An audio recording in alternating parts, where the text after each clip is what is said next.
ഭാസ്കരൻ നായർ എന്ന അടൂർ ഭാസി 1929 മാർച്ച് 1 അടൂരിലെ പെരിങ്ങനാട്ടിലാണ് ജനിച്ചത്. പിതാവ് ഇ വി കൃഷ്ണപിള്ള പ്രശസ്ത മലയാള ഹാസ്യ നാടക ചെറുകഥാകൃത്തുമായിരുന്നു.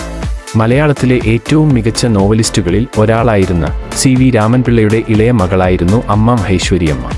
1950, 60, 70, 80 കാലഘട്ടങ്ങളിൽ മലയാള സിനിമയിൽ അദ്ദേഹത്തിൻ്റെ ഹാസ്യവേഷങ്ങൾ വ്യാപകമായി പ്രശംസിക്കപ്പെട്ടു.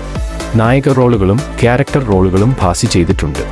1970കളുടെ അവസാനത്തിൽ 3 മലയാള സിനിമകൾ സംവിധാനം ചെയ്തു.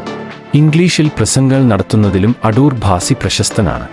2 പ്രാവശ്യം മികച്ച നടനും 1 പ്രാവശ്യം മികച്ച രണ്ടാമത്തെ നടനുമുള്ള കേരള സംസ്ഥാന ചലച്ചിത്ര അവാർഡുകൾ അദ്ദേഹം നേടിയിട്ടുണ്ട്. PRS പിള്ള സംവിധാനം ചെയ്ത തിരമല എന്ന ചിത്രത്തിലൂടെയാണ് ഭാസിക്ക് ആദ്യമായി മലയാളത്തിൽ അവസരം ലഭിക്കുന്നത്. ചന്ദ്രതാരയുടെ മുടിയനായ പുത്രൻ ആയിരുന്നു അദ്ദേഹത്തിൻ്റെ ആദ്യത്തെ ശ്രദ്ധേയമായ ചിത്രം.